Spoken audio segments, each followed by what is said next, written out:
I'm Dr. Lian's Lai, Conference Chair, and it's my honor to welcome you to Phonetics 2025 Hong Kong. Thank you to our distinguished guests, keynote speakers, conference participants, General Chair, Antony's botanists, the organizing committee, colleagues from the Division Office of Languages and Communication, our dedicated MCs, student helpers, and volunteers. Special thanks to our sponsor, Victoria Hong Kong Education Consultancy Limited, our co-host, the International Linguistic Society, and our college, PolyU CPCE, for the general support. We're especially honored by the presence of our Dean. Without further ado, may I invite Professor Peter Yuen to deliver the welcome address. Thank you. Good morning, distinguished speakers, distinguished guests, colleagues, friends, students, everyone joining online as well as in this room. Good morning. On behalf of the Hong Kong Polytechnic University and the College of Professional and Continuing Education, it is my great pleasure to welcome you to our West Kowloon campus and to the Conference on Phonetic Research and Applications 2025 Hong Kong. We are honored to co-host this event with the International Linguistic Society, bringing together a community of scholars, educators, and practitioners from over a dozen countries. As Dean of the College, I give welcoming addresses quite often, but today I'm still a bit nervous. I feel I have to be extra careful with my speech in front of so many phonetic experts in the audience. I must pay special attention to my pronunciation. The theme of the conference highlights the intersection of phonetics, language acquisition, and artificial intelligence, a very exciting convergence. As one of the largest tertiary education institutions in Hong Kong, with over 10,000 full-time students, we feel we have the responsibility to develop talents, advance knowledge, and facilitate applications in these important areas. I'm delighted to see so many of our colleagues in the language and communication divisions engaging in research in these areas. I would also like to take this opportunity to inform our partners that CPCE is now offering 9 MSc programs this year. We are now embarking on a journey to become a private university. And this year, apart from the 9 master's degree program, we are also launching 26 full-time 4-year bachelor's degree program. And we also have 2 MSc programs in the areas of language and communications. This 2-day conference would provide us with a platform to share research findings, exchange ideas, and forge partnerships. We will hear from esteemed keynote speakers, from Professor Schiller from City University of Hong Kong, Professor Fletcher from University of Melbourne, and Professor Xu from University College London, along with many others sharing their research findings and insights with us. I'd like to acknowledge the efforts of the organizing committee, especially Dr. Lian's Lai and her colleagues from the division, as well as many of our student volunteers. I've been reminded by my colleagues always to keep welcoming speech short, so I better end here. Thank you very much for coming. So it's my pleasure to introduce our keynote speaker, Professor Niels Schiller, Chair Professor of Psycho and Neurolinguistics and Head of the Department of Linguistics and Translation from City University of Hong Kong. His keynote today is titled From Thought to Sound in Speech Production. Please join me in welcoming Professor Schiller. Thank you very much for the organizers for inviting me. So when I was, just a short story, when I was preparing this presentation last week and the weeks before, I was thinking that this is a keynote, so I have 1 hour. And then I looked at the program last night and I saw I only have 30 minutes. So I thought, okay, I can do two things. I can speak twice as fast, or I can remove half of the slides. So I removed half of the slides. And I hope that this shortened presentation will nevertheless be of interest to you. So I would like to tell you some of my work over the years in the area of not so much phonetics, but more psycholinguistics in speech production, which of course is also related in phonetics. And I started out as a phonetician and with phonetic research and phonological research, but then I also moved to different areas. So when we speak, we start usually with a pre-verbal message. That is, we have to conceptualize what we want to say, if we want to ask a question, or we want to express an emotion, or we want to talk about a dog, for example. The next step that we have to do in our minds is to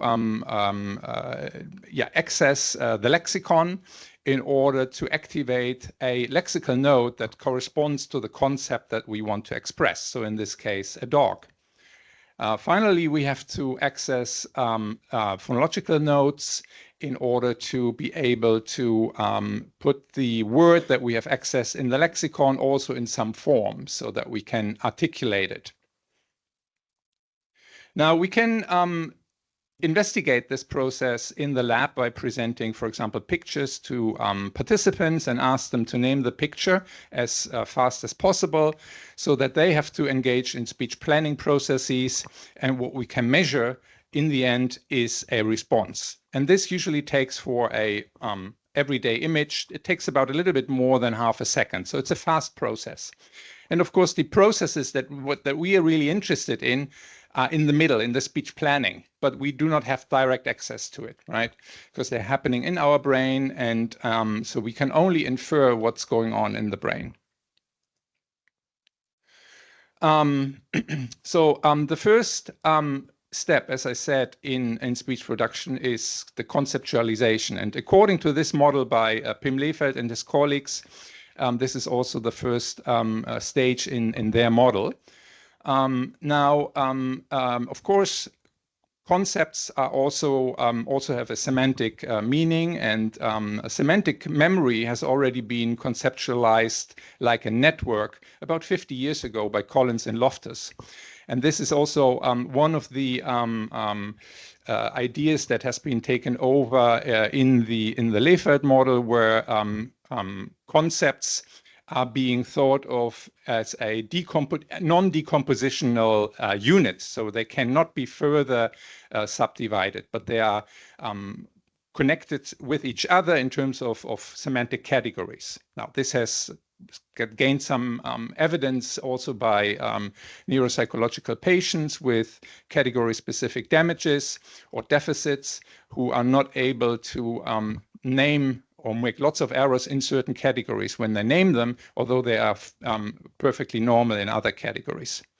Now, whether semantic knowledge is stored in our mind in terms of categories that are, or in terms of whether semantic knowledge is stored non-decompositional, or whether it's stored in semantic features is still not completely answered.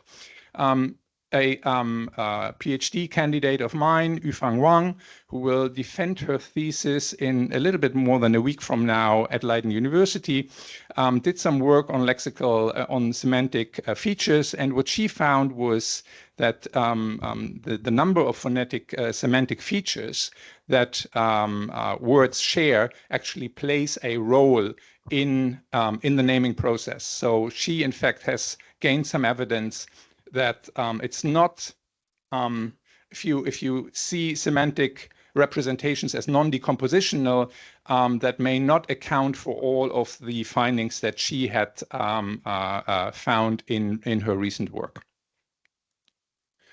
The next step is lexical selection. So once we have conceptualized our dog, we need to access the lexicon. And so if we think about it in terms of a featural representation like this one, where you have several semantic features, for example, for legs, for tail, fur, and so forth, then you might think that several objects or several nodes in the semantic, in the lexicon might get activated, and that is also the case. So we know that when we want to say, for example, dog, we also activate cat, we activate horse, we activate donkey, and all these animals that sort of are similar to dog. But then we have to select, of course, the word dog, and this is because dog will get most of the activation from the semantic level. So we are finally able to activate our lexical node dog, our target node. How exactly lexical selection works, that's also a hotly debated question. So when we map the processes here on the right to the processes that have to take place in our cognition, you can see that lexical selection is basically a two-step process. There are two levels involved. One for lexical nodes. In the Leyfeld models, these are called lemmas, and phonological nodes. They correspond to two types of naturally occurring speech errors, namely word exchanges such as laboratory and my own computer. This is from Vicky Fromkin, and sound exchanges on the other hand, such as children interfere with your knife light instead of nightlife. Whether this process, this two-stage process, is strictly serial, as claimed, for example, by Leyfeld, or rather cascaded or even interactive, as claimed by other models. So this is the Leyfeld model, where you have a strictly serial order of processes, whereas in the Dell model, for example, everything is interactive. All the levels, so the syntactic level, the morphological level, the phonological level, they are all connected with each other, and activation can go up and down in an interactive way. So which model is the best one is still hotly debated, but let me just show you one experiment carried out by Starrefeld and Lahey a couple of years ago, where they wanted to investigate whether this process is strictly serial or not. So what they did is they asked participants to name pictures, for example, this cat, and in a so-called picture-word interference paradigm. So you present the picture, ask the subject to name the picture as fast as possible, and ignore a simultaneously presented word. The word could be unrelated, like house. It could be semantically related, like dog. It could be phonologically related, like cap. Or it could be a mixed distractor word, such as calf, which is both semantically and phonologically related. And what they found was that, and this is a common finding, is that words that are semantically related, like dog, inhibit the naming of the target picture, whereas words that are distractor words that are phonologically related are facilitating. So you're faster. So here on the left, you see the response latencies in milliseconds. And now, of course, the question is, what would happen if the distractor word is a mixed distractor like calf? So according to a strictly serial model, the two effects would be additive. So that means that when you take the reaction time for cap and you put the inhibition of the reaction time of dog on top of it, it should give you the reaction time for calf. However, what they obtained was a significantly faster reaction time. So what they concluded is that the lexical selection process is not strictly serial, but there is at least some cascading and maybe also some interaction going on. And this has been concluded also by other studies in the meantime. Grammatical encoding, that's the next step that the speaker has to go through. when they are in the process of lemma selection. And I would like to illustrate this process a little bit by grammatical encoding. So this is a topic that I've been working on in the last 25 years quite a bit. So for example, in Dutch, words have so-called grammatical gender. So we say, for example, de tafel, the table, but also het book, the book. So tafel, a table, and book have different grammatical genders, and these different genders are marked by different determiners. Grammatical gender is similar but not identical to what Chinese and Cantonese have in terms of classifiers. The classifiers are also considered to be lexicosyntactic features. An Italian anomic patient, Dante, knew the grammatical gender of words in Italian, even if he could not produce them. So he could tell you what kind of gender, grammatical gender, a word had, even when he was not able to produce it. And when we are in the tip of the tongue state, so when we know a word but cannot produce it, it has been shown that speakers, when they are in such a TOT state, also know the grammatical gender of words more often than would be expected on the basis of an accidental basis. So that suggests that there may be a level in between semantics and phonology, and this is what's called the lemma level in Lefert's model. Basically, a lemma is a syntactic node of a word. So it contains all the syntactic information of words, such as the grammatical word class, the gender, whether it's a count or a mass noun, all that kind of stuff that languages tend to grammaticalize.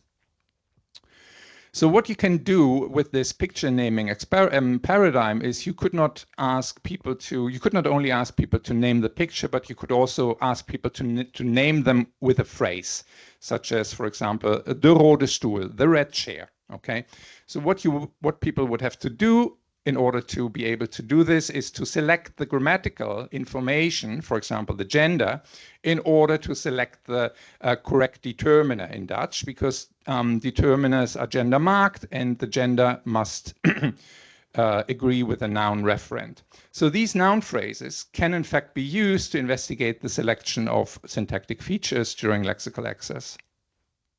Now in Dutch we have two different genders, de and het, in the singular. However, in the plural, these two genders, or these two determiners, I should say, become one form only. So it's both for common nouns and for neuter nouns, the determiner de is used.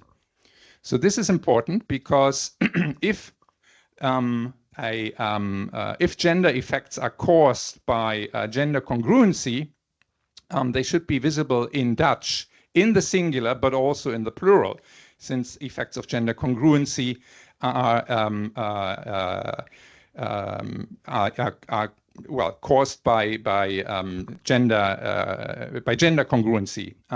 So according to the gender account. However, alternatively, if they are caused by determiner congruency, and this is something that was unknown until then, they should be visible in the singular, because there's a difference between the determiners in the singular, but not in the plural, right?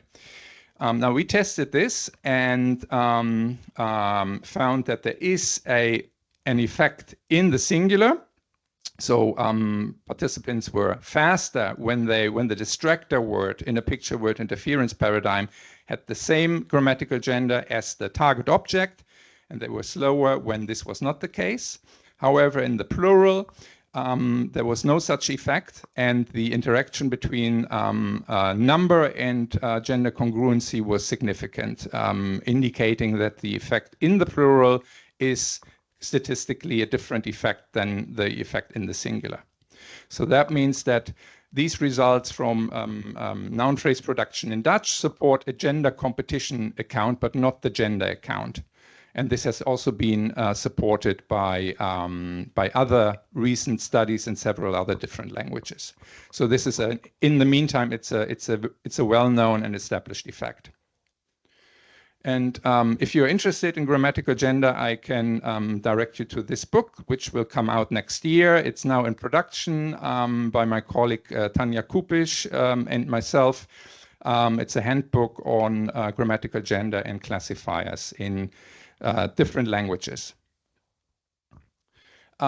Then the next step is morphological encoding. So once we have accessed and selected a lemma in the lexicon, which is, as I said, which occurs in a competitive way, then we have to start doing our form encoding processes. And there's quite some evidence also in terms of speech errors that for morphological representation, so for example, this is my favorite speech error of all times, they underestimated me. So this is, of course, a merge between misunderstand or understood and underestimated, but the merge does not occur at random places, but it respects the morphological boundaries of the underlying words, right? Other errors like stranding errors, for example, getting your nose remodeled. Here, somebody said getting your model renosed also respects the morphological boundaries. Now, if you look at neuropsychological patients, for example, patients with a spelling deficits, so-called graphemic buffer patients like PB, when they produce compounds like nightstand, but also many other compounds, it's interesting that they usually produce more errors towards the end of a word than at the beginning of the word. Now, what you can see here is that this graphemic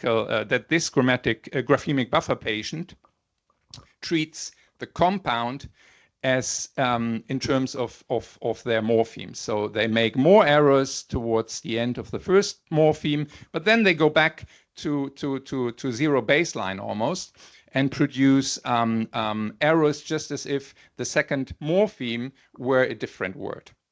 So this also shows that these patients are aware of the morphological components of words.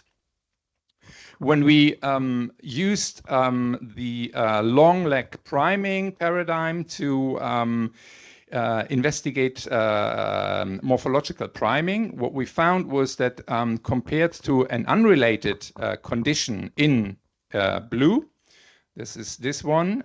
We had two sets of words or two sets of pictures like magpie and also other pictures, and the second set of pictures like coat.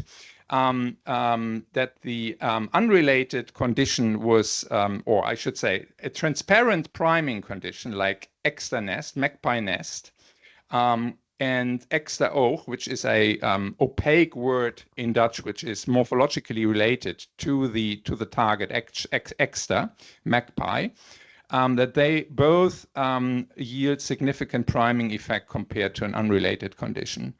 If you look to the second set of pictures, we find the same effect for the transparent words like coat pocket for coat, but not for jasmine, which has phonological overlap with the target, but only this overlap is only phonological, not morphological. So this means that the effects that we found must be cannot be semantic, because there's no difference between semantically transparent and semantically opaque words, but it can also not be phonologically either, because there's no phonological priming effect. So these effects must be morphological, or they must have a morphological origin.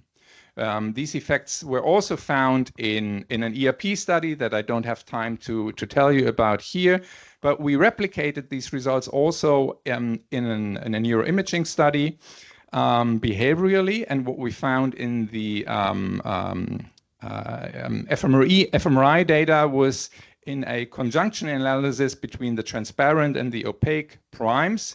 We found increased activity in the left inferior frontal gyrus, more specifically in Brodmann area 47. And this may reflect an increase in allocated processing resources that had the effect of producing faster naming latencies. So with these data and also other data that I don't have time to tell you about today, it's clear now that there is a morphological component also involved in speech production. Oh. And let me go back.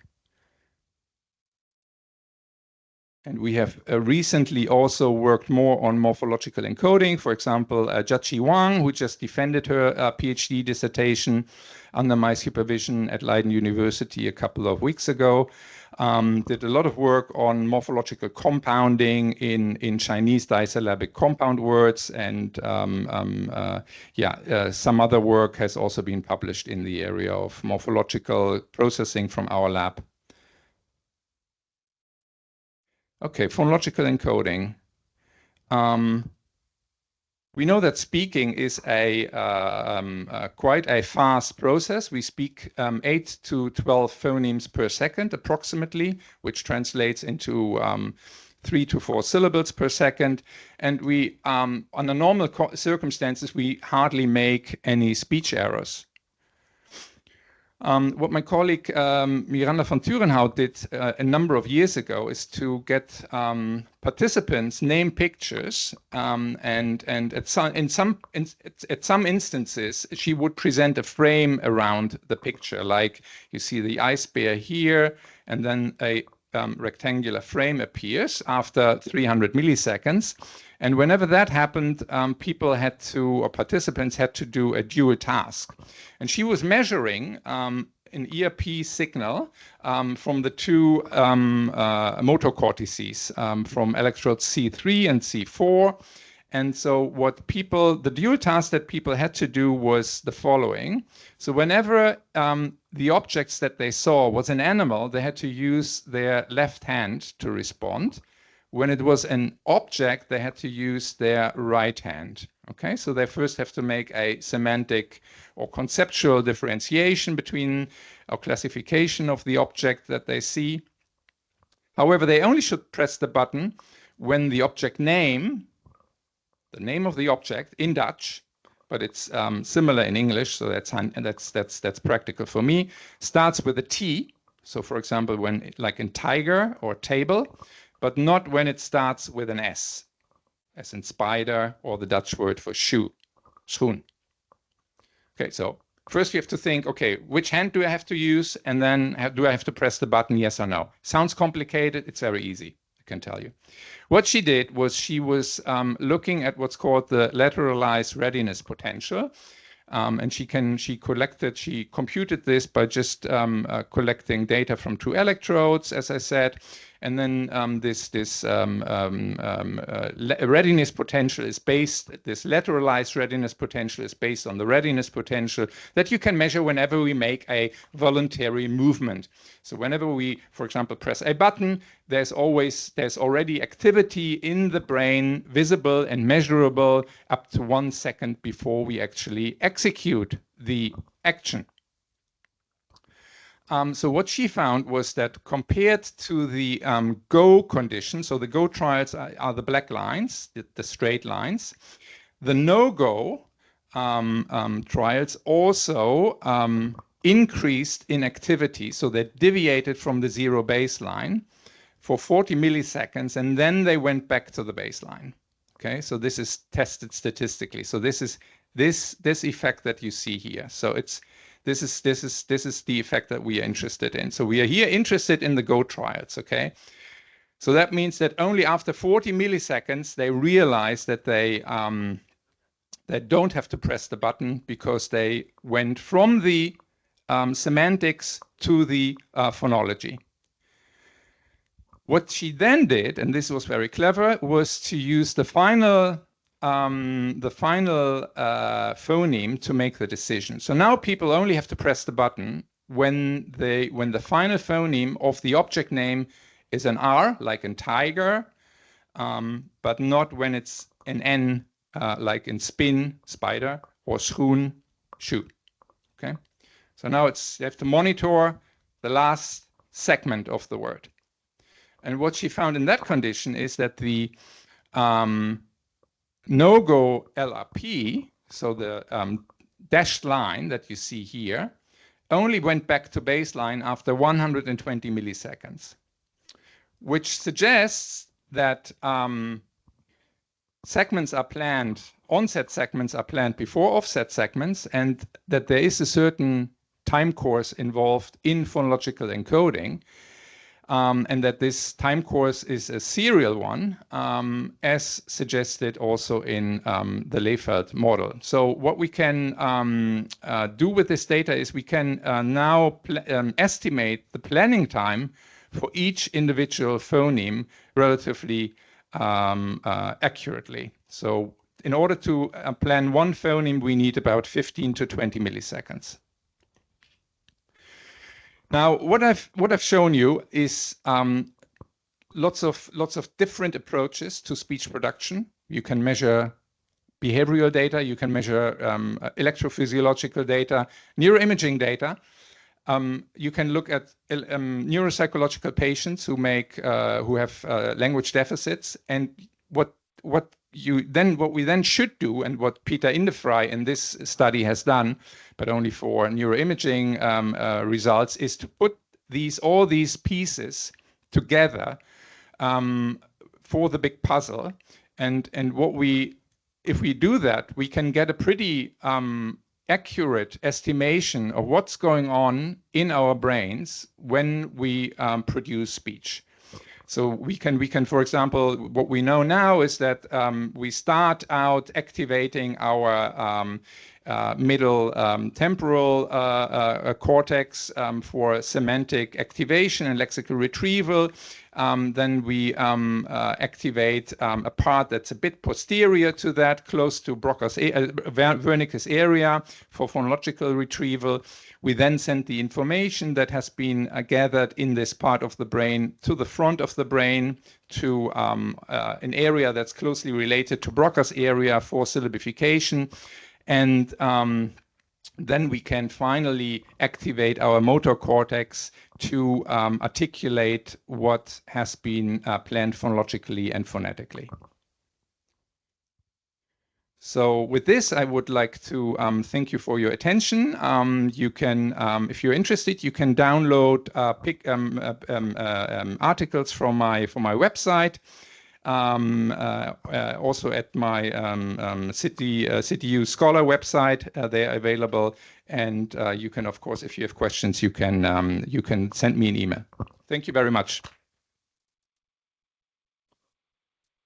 Compound words in Chinese are very interesting because they are abundant in the Chinese lexicon, right? And when I first heard about compound words, I was really fascinated by them, because I thought, okay, how do you guys, for example, say a goat in Chinese? It's a mountain sheep. It makes sense, right? And a train is a fire car. Yeah, it makes perfect sense. So lots of very transparent compounding takes place in the Chinese lexicon. Now, we thought when we do the same experiments that we did, for example, in German and also in Dutch, we would also get similar results in Chinese, right? But this was not the case. So the results that we obtained in Chinese were slightly different, both in terms of the role of what the components role was and the frequency of the components. There were differences. There were also similarities, but there were also fine-grained differences in the phonological or in the morphological encoding in Chinese when you compare this to Indo-Germanic languages like German and Dutch, for example. And this showed us that it's important to do cross-linguistic research, because only when you do cross-linguistic research, you can really get the full picture. So what we have been doing in our lab is lots of research also on other understudied languages. I wouldn't say that Chinese or Mandarin is still an understudied language. There's lots of research going on in Mandarin Chinese nowadays. But for example, if you take some African languages, some Southeast Asian languages, they are still understudied and under-researched. And you can really gain a lot of insights about psycholinguistics when you study these languages. Thank you, Professor Schiller, for your inspiring talk. And let's give Professor Schiller another round of applause. Thank you. So I'll now pass the mic to our MC to introduce the next speaker. Thank you. So good morning, everyone. Thank you very much for coming here to listen to my presentation. My name is Nobuko Wang, and I'm a professor at Accentual University in Tokyo, Japan. So I teach Japanese language education and teaching training courses for future Japanese language instructors. Today, I would like to introduce a new audio-based teaching material that I have developed. It is called voice mirroring. So let's start. An introduction is my name and the voice mirroring. What is voice mirroring? And today I will talk about this one and background and purpose. So many learners of Japanese enjoy anime, as you know, and casual conversation practice. However, in academic setting, they often need to express their own ideas clearly and confidently. So this project focuses on helping learners practice academic style speech, such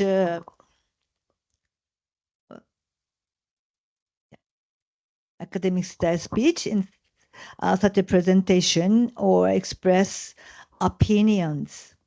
The goal is to support learners in developing their speaking skills for a formal situation. And like this, the academic settings and formal skills. That's okay. Thank you. And what is voice mirroring? Thank you. So voice mirroring is a method. Sorry, voice mirroring is reading glasses. Voice mirroring is the method where learners listen to a model voice many times and practice speaking by recording their own voices like this. Listen many times and record their own voices and compare to their own voices and the narrator's voices.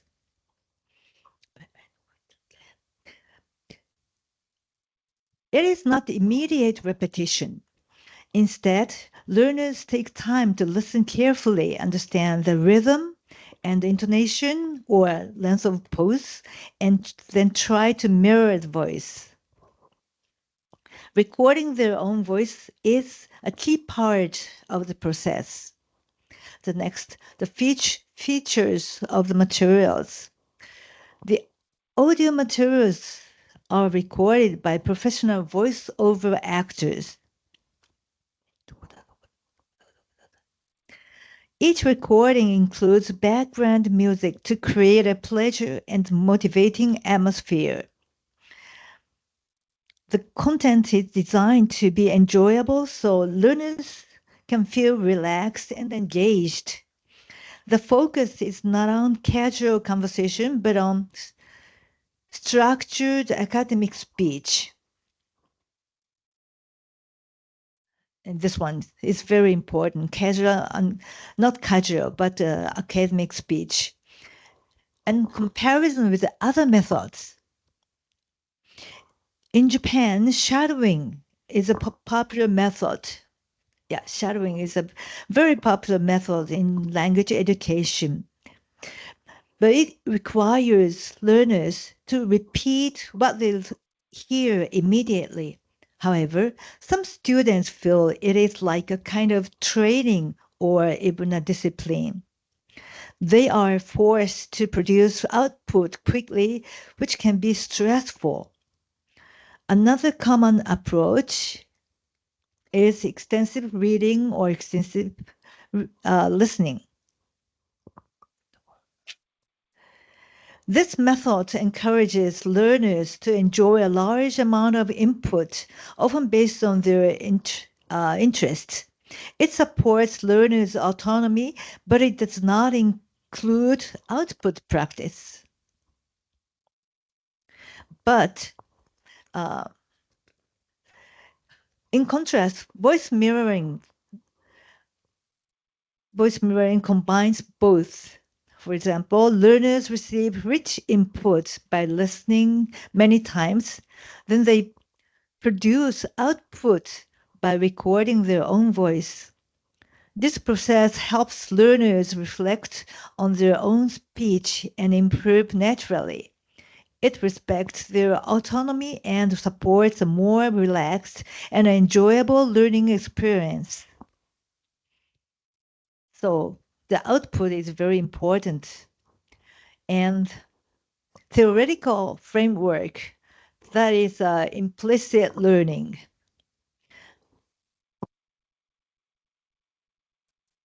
According to Rod Ellis and other researchers in second language acquisition, SLA, implicit learning is very important. The implicit learning, learning without conscious awareness, is often more effective than explicit learning. In voice mirroring, learners are exposed to a large amount of input, including not only familiar words and grammar, but also unfamiliar expressions that are important for content understanding. Even if learners do not fully understand every word, they enjoy repeating the flow of natural Japanese. Through this enjoyable repetition, they can internalize new language patterns. This process supports implicit learning, which can lead to deeper and longer-lasting acquisition. And this is very important part, well-being and motivation. One important goal of this project is to support learners' well-being. I want learners to feel happy and proud of their progress. The materials are designed to be enjoyable so learners can stay motivated and feel a sense of achievement. That promotes relaxed and confident learning. And I'm talking about the workshop and feedback. I have conducted teacher workshops here in Hong Kong or Vancouver and Sydney through Japan Foundation. Japan Foundation is part of Ministry of Foreign Affairs of Japan. Now also Japanese language teachers at the University of Calgary, University of Calgary in Canada, used the materials in her class. The teacher she reported that learners became more active and engaged. This feedback encourages me to continue developing and improving the material. This one.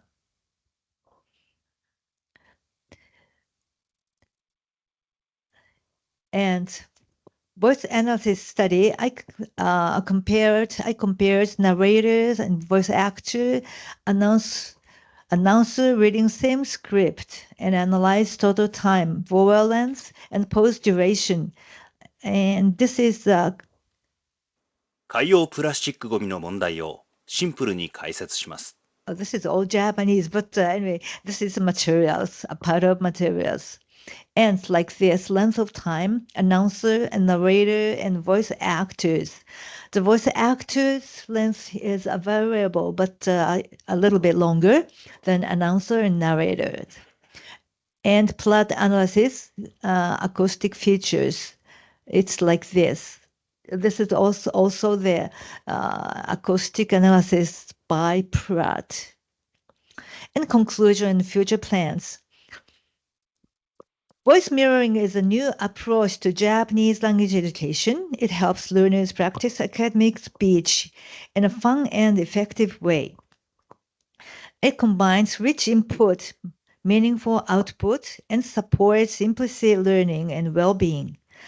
I hope to expand the material and share it with more educators, and learners around the world. Like this.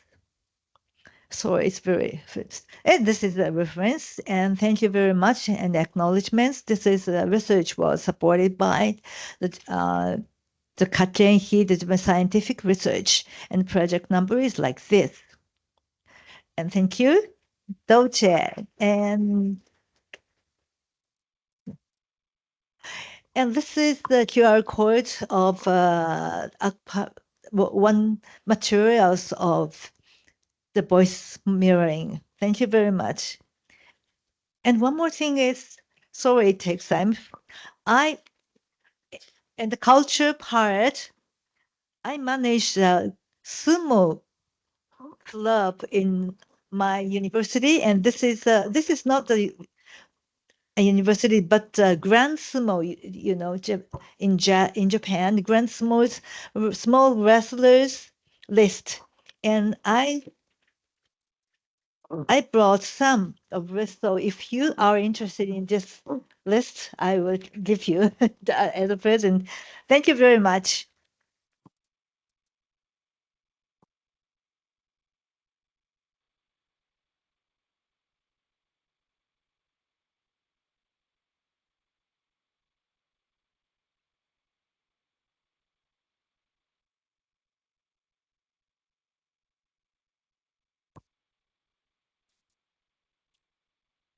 Hello everyone, I'm Shujing from the Hong Kong Polytechnic University, and the study I'm going to present is tonal preservation versus prosodic transfer, how Cantonese L1 speakers navigate Mandarin question intonation.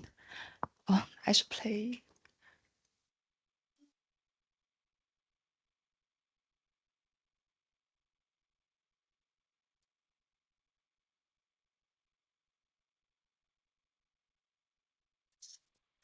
And first of all, let's have a brief background introduction. As we know, language policy in Hong Kong will be biliteracy and trilingualism, and the Cantonese residents are trilingual speakers. They can speak Cantonese, English, and Mandarin.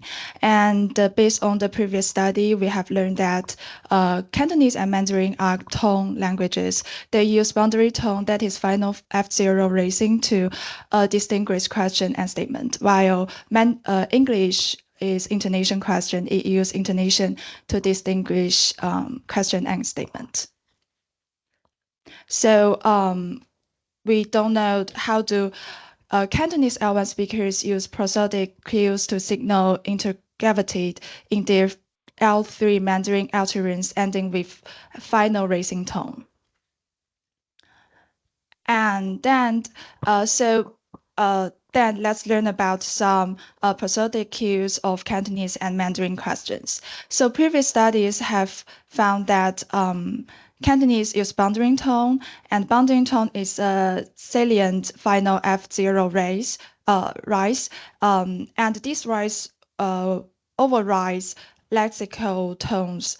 While in Mandarin, although it also uses boundary tone, but it preserves lexical tonal shapes,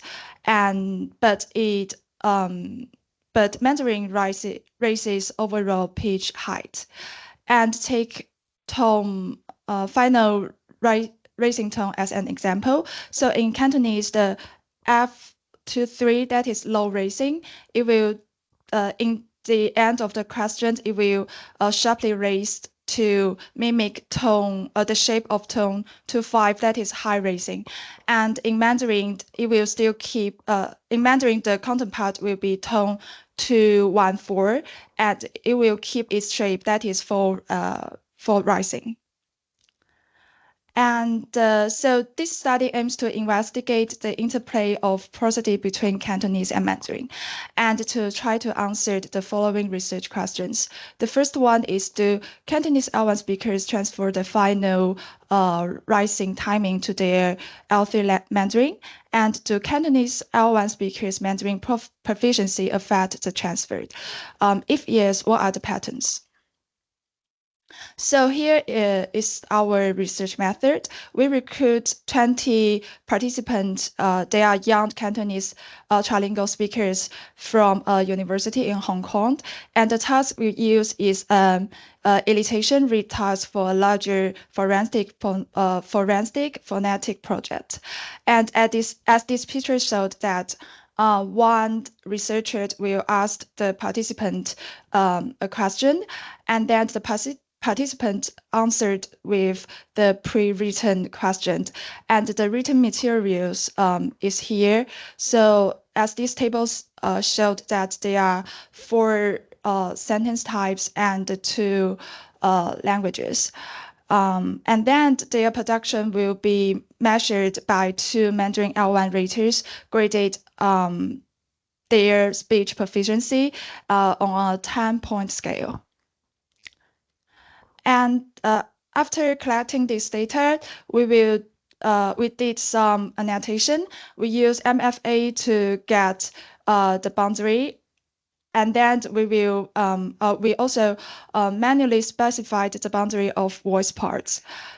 After finishing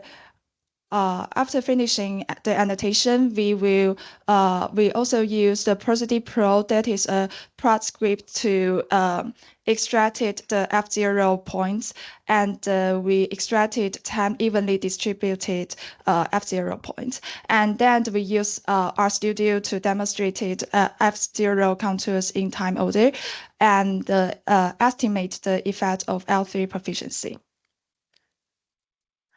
And here is the result. First of all, the first result, the first part is about the final F0 divergency timing. So as these 2 pictures shows, we can find out that in Cantonese, the yes/no question raised from the last syllable, and however, we cannot identify any divergency in WH question.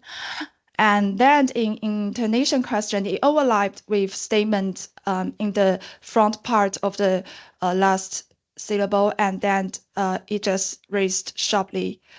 And in Mandarin,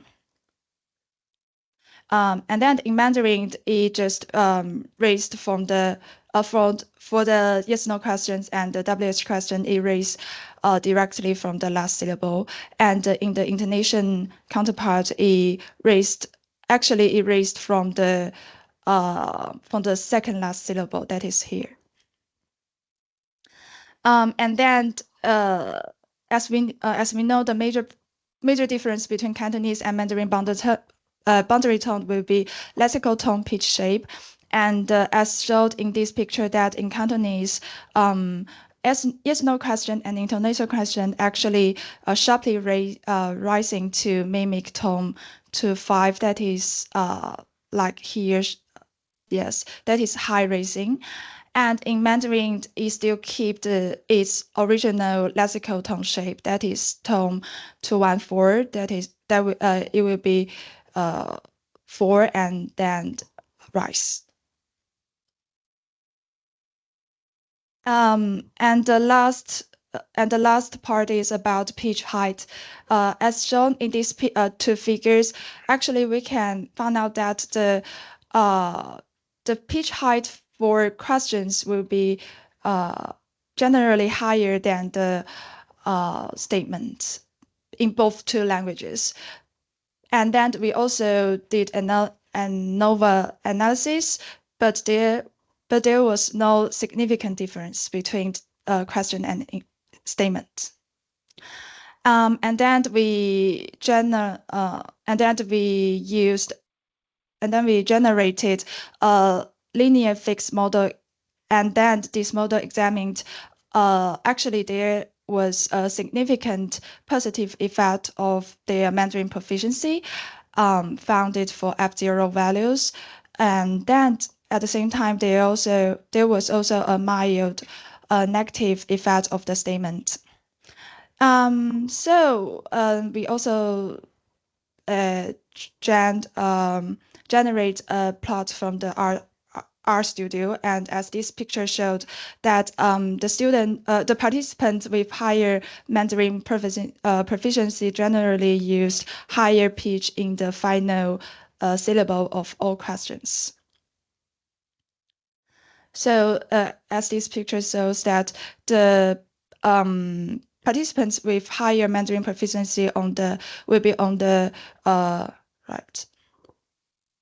We're on the right of this this figure, and they tend to use higher pitch in the final syllable.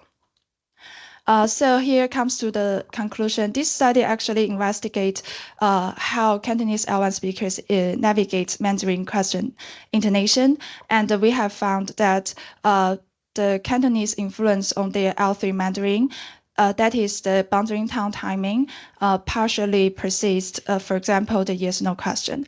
And for the Mandarin influence on the L3 Mandarin, so the first influence will be the lexical tone shapes. It still preserves, and the advanced L3 Mandarin speakers actually adopt pitch height strategy. And these results help us to highlight how tonal typology constrains bilingual intonation. And that's my key reference, and thank you for listening.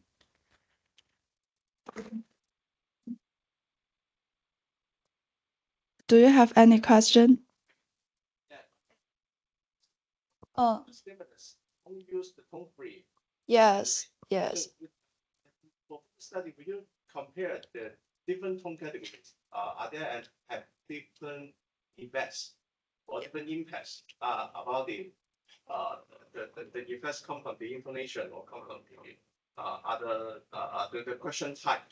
Yes. Whether it is come from the question type or the tone themselves. Yes, thanks for your question. So actually, the reason why I choose these two tones, that is because in Cantonese we can now find the tone like 214 in Cantonese. We just cannot. So in Cantonese there will be only raise or only rise tone. So I think it will be better to have to include more lexical tone types in the future study. Thank you. So now it's my pleasure to invite Dr. Wang Lai to give an oral presentation on enhancing post-secondary language majors' Accentual Awareness through video analysis and reflection. Please welcome her. Hi, good morning, everyone, colleagues and guests. Yeah, thank you so much for attending my presentation. And yeah, again, I'm Wang Lai, and my topic is enhancing post-secondary language majors' Accentual Awareness through video analysis and reflection. So as you can see, it's a pedagogical research. So here are the contents. So I go through with you about the introduction and background of the study, and then I'll brief you about the assignment design for that particular course, which is called the Science of Speech, which focuses on phonetics, including articulatory phonetics and acoustic phonetics. And also I present you with the findings and analysis. So after that, I'm going to discuss with you some challenges and some education implications, so followed by conclusions and recommendations. So let's start with a little bit background. So as you can see, English is spoken in many countries. So we have actually many versions, many varieties of English. But basically, in a phonetics course, is usually like with British RP, usually the standard, sometimes also American. But other varieties of English are not put to focus. Okay, so actually in this course, I like to enhance my students' awareness of different kind of accents. So what is being done is trying to let them watch some videos on YouTube. So they will analyze them and then they try to explain them also via another video. Okay, so one thing is that it's not only a written assignment, but also a video assignment. And then is also involving some reflection. So they reflect on their learning experience, okay, and also what they have learned and what they have acquired or perceived, okay, as different from the British RP. So this is trained their analytical skills as well. So let's see some of the assignment design. Okay, so I invite the students to select some YouTube videos. So they can select any, but usually it's very short. Okay, so they just have to show part of the clips, okay, instead of the whole YouTube videos, because they are asked to offer some explanation in 2 to 3 minutes in their own video, while they are showing some video clips with different accents of English other than British RP. So they recorded an explanation, and then also, besides the video, they also have to formulate some written analysis, generalizations into a written report. I'll show you the assignment guidelines afterwards, okay? And they have to show some secondary sources as well. And also they are invited to transcribe at least 5 words which have different pronunciation from the British RP. Okay, and also they have to do some reflections. So as I've mentioned, they have to reflect on their learning experience, like how familiar are they with the accents, okay, or what is the most familiar accent, what accents do they speak with, etc. So they try to talk about this and also some challenges that they have faced. For example, some problem with listening to some accents, etc. And actually, it's quite interesting, listen to or actually reading their reflections. And the assessment criteria include understanding, originality, transcription, accuracy, analytical depth, and reflective insight. So let me just show you a little bit of the assignment so you'll have an idea. I hope I'll have the time, but I'll keep it short.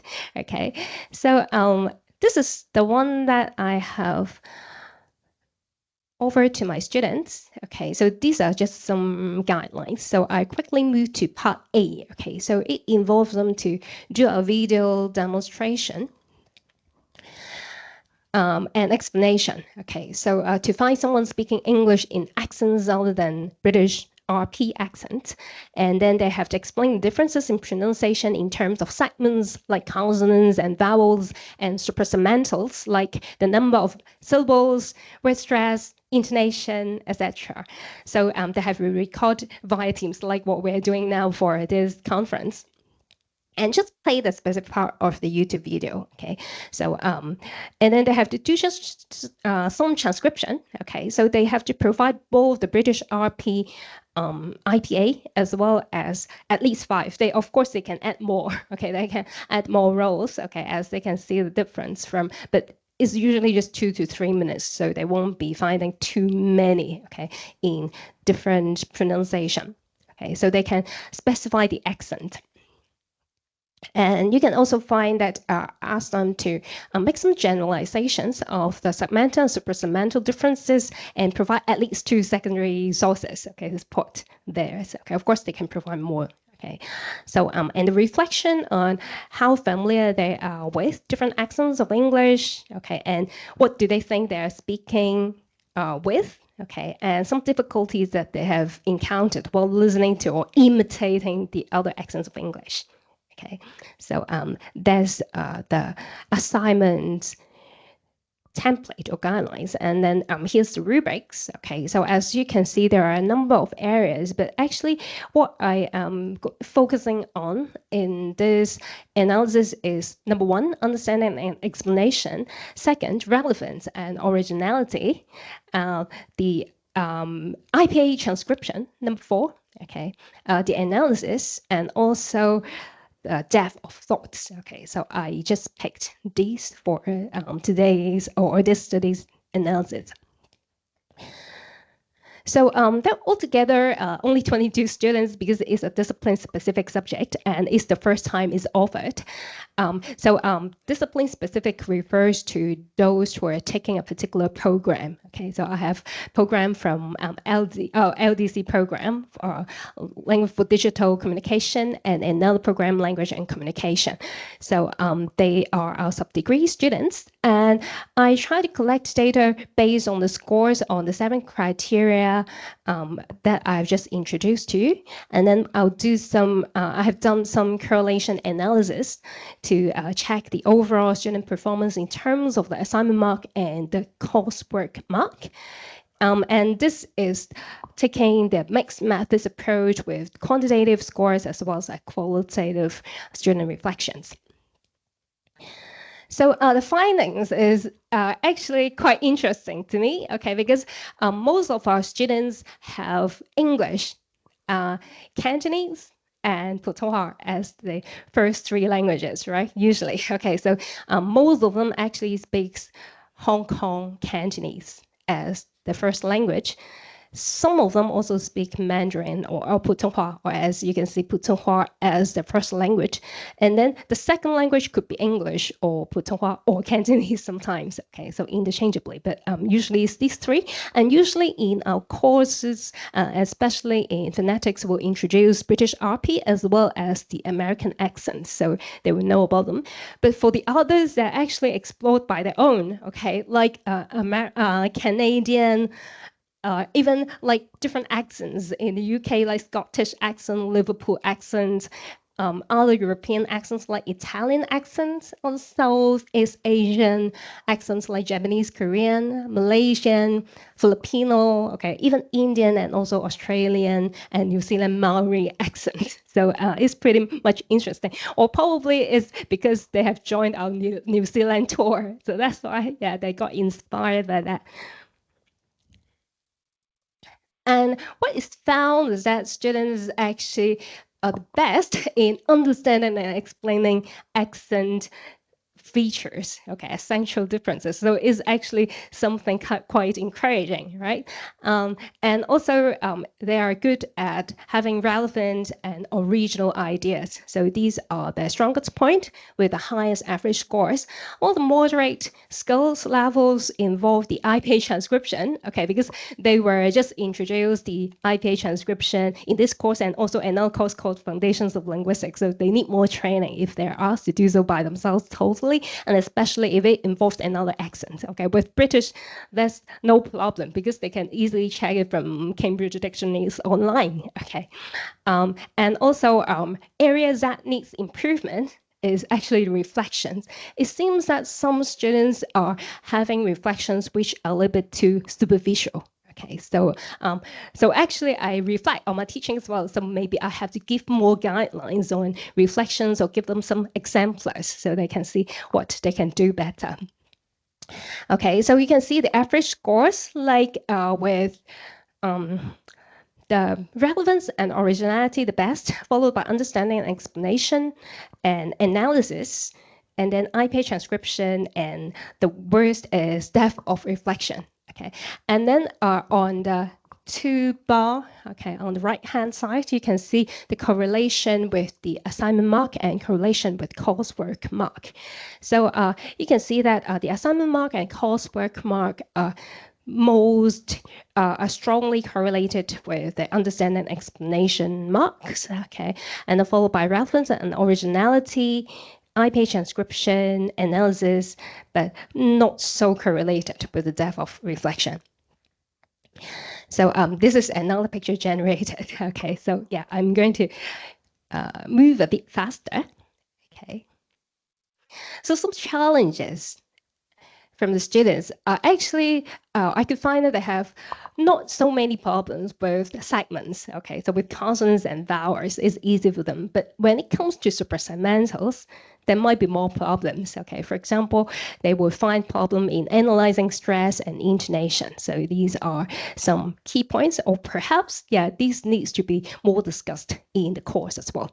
And some challenges in reflective writing. So as I've mentioned, the reflections usually lack depth and examples. Okay, so that's why maybe I need to present some more exemplars and samples for them to make reference to, or more prompts. Okay, and also there's a weak correlation of reflection scores. Okay, so it suggests that the students may not grasp the purpose in reflection, but actually it's very important. So when I brief the guidelines, so probably I have to stress more, okay, why reflection is important in this learning process. Okay, and also there is a need for scaffolding, analytical and reflective phonetic education. So the implications that actually with video analysis, it helps students to analyze some authentic speech. Okay, so that is very important because there's actually the ones that they would really listen to in real life, okay, when they encounter people from all around the world.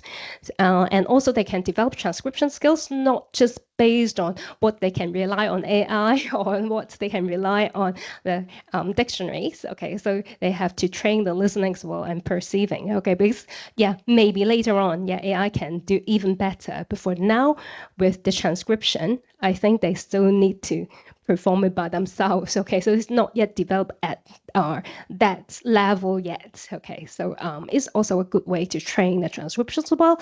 And also the reflection. Okay, so it tries to help students internalize the phonetic learning experience. So at least they reflect, okay, on what they have learned, etc. And also in terms of teaching strategies, as I've mentioned, I think I have to use more exemplars, more guided prompts, okay, or even introduce peer review in class, so as to help them to engage more in reflections about their learning experience in phonetics. So to conclude, it's actually quite effective with the video analysis to enhance students' Accentual Awareness. So actually this study was broken into two parts. Okay, so there is another part that I've already presented in another conference, which I'll show you as a related study. So actually the in-class exercises together with this assignment, which is actually towards the end of the term, would prove to help with students' awareness. So I have done another survey with them, okay, asking them to evaluate by themselves, and they said, oh yeah, they really have more knowledge about different sexual awareness through these activities or assignments. And reflection, okay, so it's a separate skill, so I have to further train them, okay, in maybe as a separate skill. And also the integration of diverse accents is also quite important, in the real world, because we're meeting students or colleagues, okay, or people who have different accents of English. So it tries to develop their technical and metacognitive phonetic skills, okay. And lastly, I hope it can modernize the phonetics education. So here are just some recommendations, like developing supersegmental exemplars, okay, more structured reflection prompts, and peer review integrated to the assignments. Okay, so this is the related study that I have just mentioned. So I have another oral presentation just this July in Greece at another conference, and the title is Enhancing Speech Awareness Through Phonetic Training and Acoustic Analysis. It's also a mixed method study with the same group of students who are taking the science of speech. Okay. So if you have any questions, I welcome you to contact me via my email address. Okay, so I'll pass the time to the next one. Thank you. Okay, thank you. So good morning, everyone. My name is Li Meixuan, and I'm from the Department of Language, Science and Technology of the Hong Kong Polytechnic University. And today I'd like to share some preliminary results of my recent study topic on acoustic features of Cantonese speech acts, prosodic evidence from words and sentences. So give you an overview of this study, we ask a simple question as how do Cantonese speakers use the prosody to express some everyday intentions? And here we focused on 6 speech acts: the statement, doubt, suggestion, command, celebration, and complaint. And the aim of this study is to establish the production baseline in adult speakers and also to identify systematic acoustic cues that can differentiate these speech acts.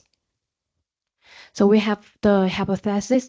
So we hypothesize that the speech acts can differ systematically in the mean F0 and pitch range, intensity, and duration.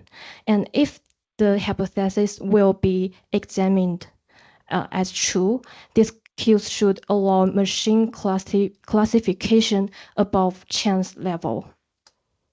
And here we have 2 research questions. So firstly, how are the 6 everyday speech acts encoded prosodically in Cantonese? And the second one, do global acoustic features like F0, intensity, and duration differentiate them despite the lexical tones? And in the production experiments, we recruited 8 Cantonese-speaking adults with 4 male and 4 female, aged 21 to 27 years old, with normal hearing and speech. And the materials used in this experiment include 9 disyllabic words covering all the tone combinations and 6 carrier sentences with the form of V plus a VO phrase. And all the speech acts with the utterances will be produced twice, making in total 180 tokens per speaker. And on producing these utterances, the contextual stories of some mini social scenarios will be scripted for natural production. So on each trial, the speaker will be presented with a scenario prompt followed by an AI partner's turn. So the speaker will be required to respond with the target sentence or the target word. And the recordings were made in a soundproof booth with a high quality microphone. So to do the acoustic analysis, we firstly segment all the recordings manually, and the F0 were normalized to semitones for each speaker, and we then extracted 4 measures, including mean F0, F0 range, mean intensity, and duration. So about the data analysis, we firstly visualized the descriptive statistics across each condition, and then we applied a linear discriminant analysis with cross-validation to test the discrimination accuracy. And the performance will be evaluated with the 16.7% of chance level, which is a guessing level of 1 out of 6. So here we can take a glance at the results together. So here is a figure of the mean F0 across the 6 speech acts for both sentence and word conditions. So firstly, we can see that the doubt and suggestion consistently occupy the highest pitch ranging. And by contrast, statement and complaint are in the lowest region. So this suggests that the pitch height is a strong cue for distinguishing between assertive and interactive-like functions. The next figure, we turn to the F0 range. So doubt and suggestion still stand out with the widest F0 range, and statement has narrowest ranges, showing less prosodic variation. So this reinforces that variation in pitch, not just heads, helps encode the speech act force. And here we come to the duration. We can see that the complaint is consistently the longest for both words and sentences, and command is the shortest. Well, this also corresponds to our daily impression that the speakers tend to use longer utterances to express some negative attitudes. And also, we tend to use short utterances to somehow reflect the urgency. And finally, the intensity can tell us another part of this story. So command and celebration it has the largest intensity, while the statement and suggestion are relatively quiet. So this suggests that speakers can use loudness to signal strong or directive intentions. And here I want to summarize the acoustic patterns of this speech act. So firstly, thought and suggestion has high pitch and wide pitch span. A statement and complaint often cluster at the lower end of pitch region, and command is short and loud, while complaint has the longest duration. And here I also present a table of the mean values of these features across speech acts.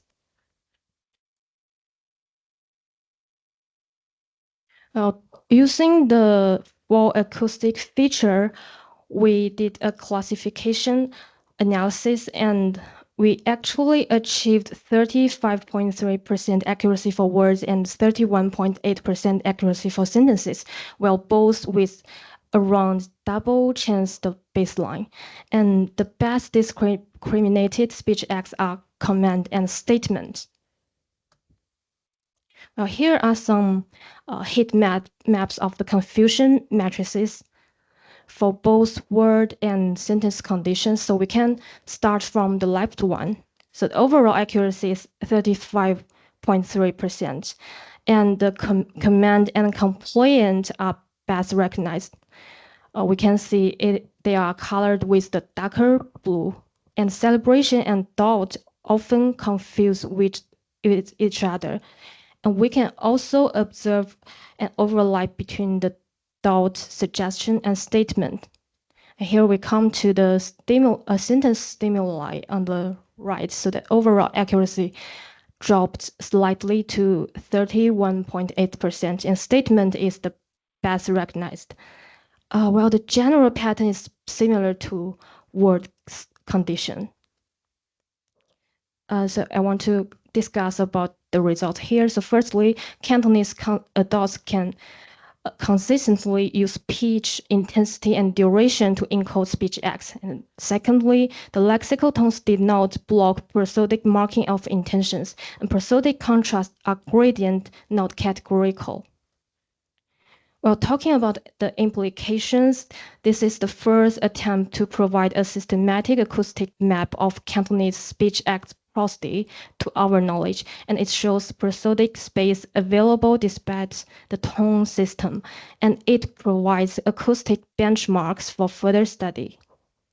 Well, there are still some limitations in present study. So firstly, obviously, the pilot sample is relatively small, with only 8 speakers, and we only test like 4 global parameters, so that we only achieved a modest accuracy. So in the future, we believe that including a dynamic features like the F0 curves or some spectral features may enhance this classification. So to conclude, so firstly, the 6 speech acts are reliably differentiated by global prosody, and these distinctions are not perfect but systematic, while this result demonstrates that the Cantonese prosody extends beyond lexical tones. So finally, I'd like to acknowledge my supervisor, Dr. Chen Si, and my co-author, Ms. Liu Bingxin, and the support and funding from my department and university. Thank you for your attention. Do you have any questions? Well, thank you so much for your question. The sentence final particles are very essential cues in Cantonese. I understand that, but well, this study only addressed the prosody only, so we didn't include any particles. Yeah, it is like in the sentence stimuli, we only use the 5-syllable sentences, like we do something. Yeah, we didn't include the particles or the indirect speech acts, but we will include that in our further study. Yeah, thank you so much. Presentations contain 3 parts. And based on following 3 parts contents, my presenting has 3 lines. 3-dimension design not only is well formation as process, but also problems around. Second one is the testing material analysis, and the last one, the newly novel methodology to better future investigation. Initial part is typological depict. Man dialect has a luxury branchings, so it's inevitable for me to research its region backgrounds. Currently, the most universal researches are Tianjin, Min, and Wu dialects. Honestly, the overlapping regions of Min and Wu dialects are my BA graduation thesis. And last year, I revised my BA graduation thesis and presented at SYSU conference. You can take this as a reference. But actually, my main focus today is the second one problem. How 3-dimension model of Tom Sandhi come into being?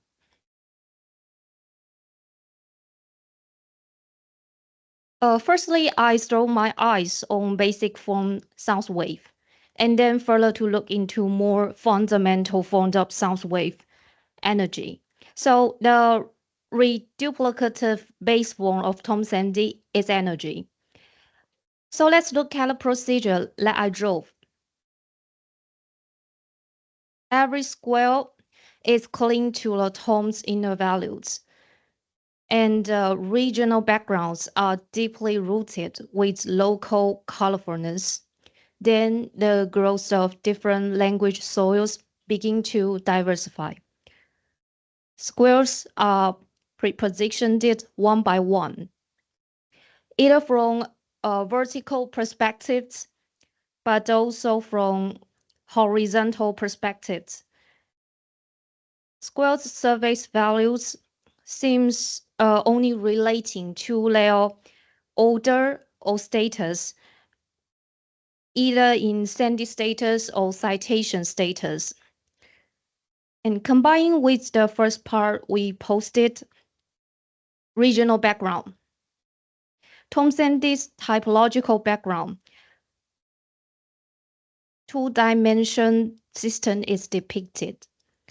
It's like the cyclically ecology system. Different lexicon soils met with Tom squares in a hierarchical ranks. And the last dimension is a model referring. With holographic model, the last punching animal, the panorama of Tom Sandhi's inner process finally have been unfolded. See the procedure that I combined all together. It is the 2-dimensional model and plus a referring model. That's the completed folding models of Tom Sandhi. Articulating time, sound energy, pitch contour, these values empowered these Tom square surfaces, as well as its inner invisible forces. And last one question. How is calculating virtual data and armchair model on paper can be printed into real world? I actually tried to rebuild a real world model, which empowered Tom's evolutionary roles. See here? It's actually combined by 8 tone circles. I used it running knowledges of electronic conductors to stimulate tone's evolution. By folding the 8 jigsaws of tone-empty circles on the right, a model is stimulated, and the tone evolutionary direction is also like to the electronic direction. It is the most realist model which I can find in real world. And the only similar one that I once saw was a paper from Simon Zhang in 16th century. It has drawn about a calculating engineer establishment to stimulate tone-empty's inner mechanism, but I just search and go its abstract and do not get the completed results.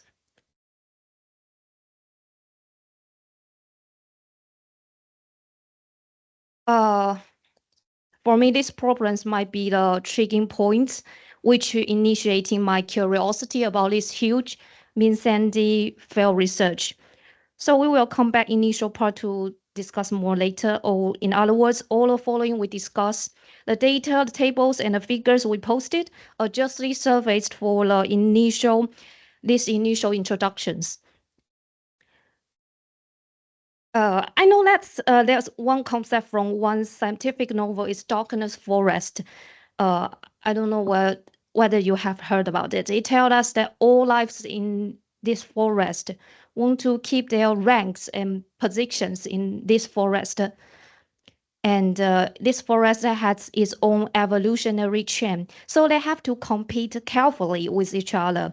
All knowns and unknowns, obvious or potential rivals, have to undergo competitive fights.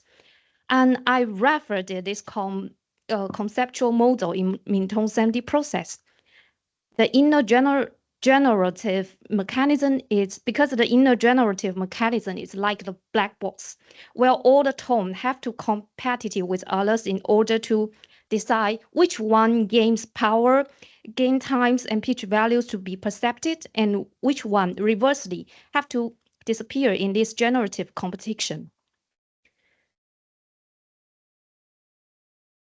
I jointly with the experimental results on my former reports in Zhangzhou city dialect. See here, experimental study of tonal typed and tone-Sandhi pattern in Zhangzhou, a jointly tone circulatory theory analysis. It was reported on National Conference on Man-Machine Speech Communication Conference.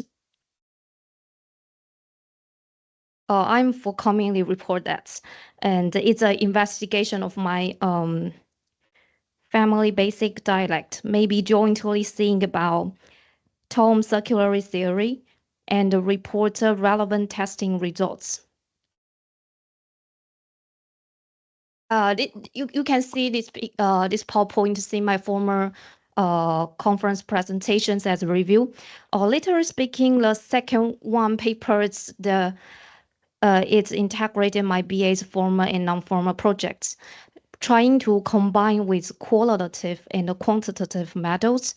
The newly added co-author is Maoxin, but he cannot appear here. In other words, you can regard this paper as a semiotic cuttings analysis about the phonetic system from the southern areas Chinese dialects as well as terrestrial Chinese. Actually, there still are other 2 associate papers about Tone-Sandhi and literature review, and also an acoustic study published in Xiamen University. And they are each other's complementary jigsaws to the whole researches. And summarizingly, there are 5 associated papers to literally journalize what's focus problem about Tone-Sandhi, and plus how to handle with this problem, and also how surface contours and invisible mechanisms of Tone-Sandhi pattern function, respectively. And seeing these problems, it means Tone-Sandhi's inner complete and undistorted procedure just simple as we deduce, or just still with unseen power to support its running? To better explain these confusions, I proposed a newly novel methodology for future investigation. As we see, I used two random verification tools as well as sequence, or we named it acquisition order to narrate undistorted procedure of Sandhi process and a true controlling position mark. And let us undergo some experiment by steps. See here, if testers' performance opts to possibility one, like natural or natural, and then they will jump into the corresponding opt in next chapter, next steps, 2-second generate experiment. So it's a possibility calculating experiment results step by step. Because of we lack of the more real data, so it's the currently possible results that we deduce and calculate. But I think they aren't surely not most completely. If someone who are listening today are currently investigating similar researchers and data, please communicate with me to discuss more. So thank you for your listening, and also thanks to my classmates, Dr. Lu Hejie from Beijing Normal University from 化学 chemistry major, who gave me the profession consults about like physical knowledges, and also thanks to Master Li from Beijing Normal University, and who gave me the data. And also from Master Wang from Birmingham University. And here is my email address. Please contact me to discuss more. And thank you for your listening. Up now, I would like to invite Yuxin Lu. And the title for her presentation today is The Realization of Tones in Spontaneous Spoken Taiwan Mandarin, a corpus-based survey and a theory-driven computational modeling. Yuxin Lu, please.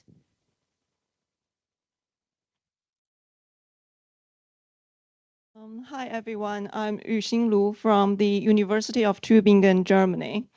And today I will present about the realization of tones in spontaneous spoken Taiwan Mandarin.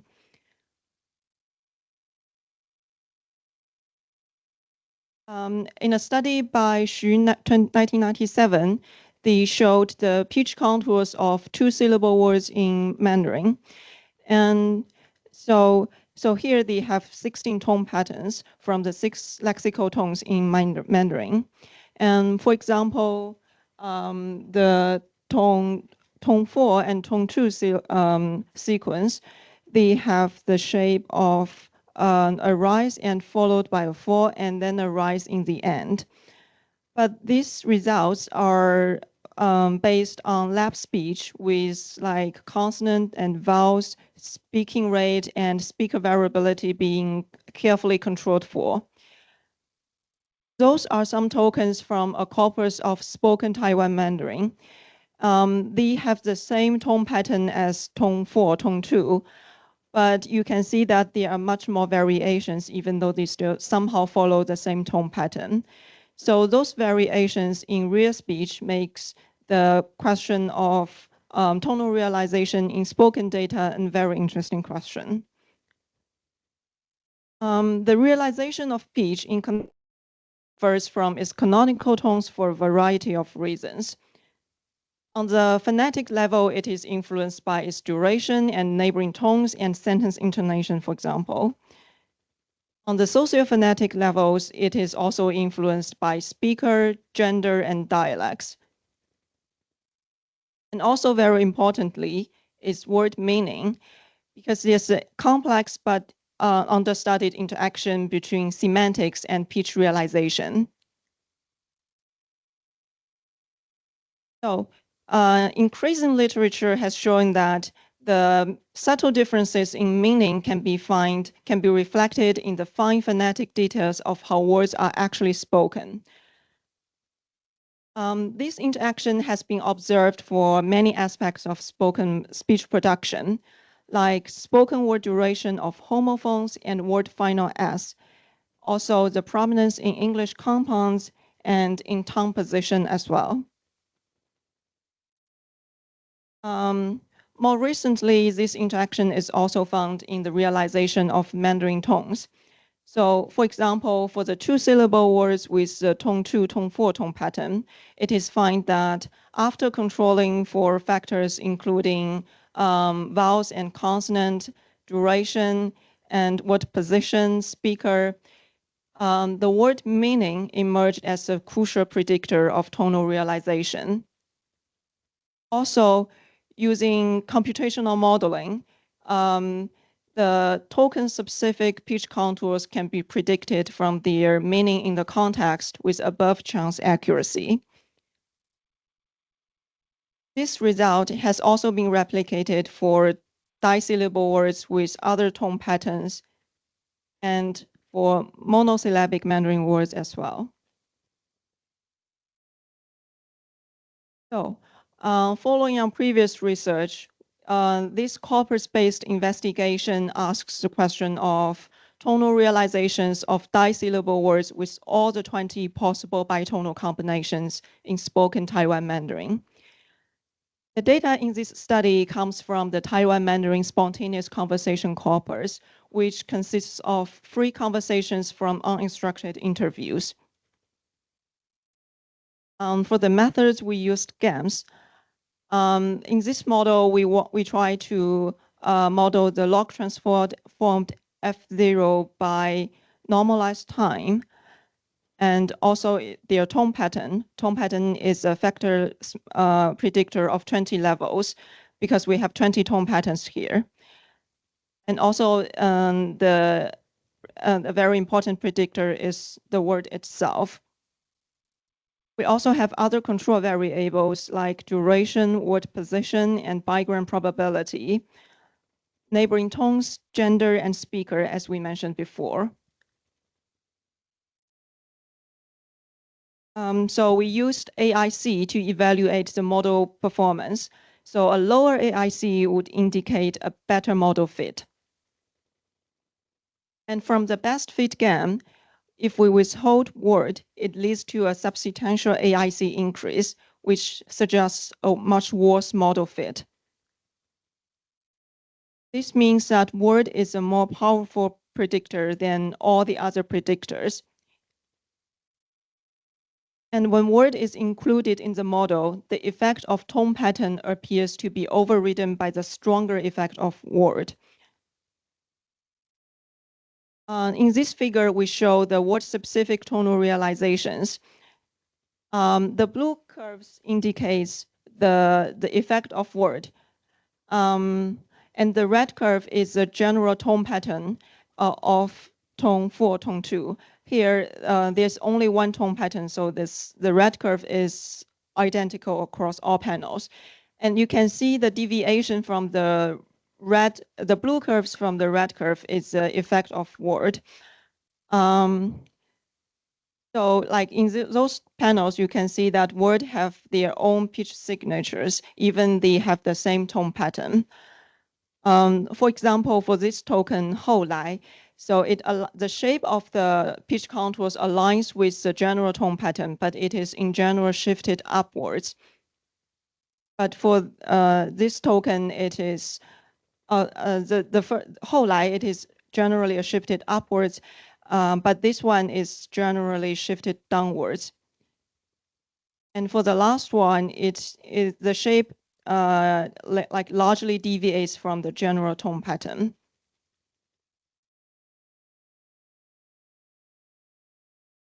And to further investigate what the word effect comes from, we set up a new predictor, which is word meaning, because a word can have like multiple meanings.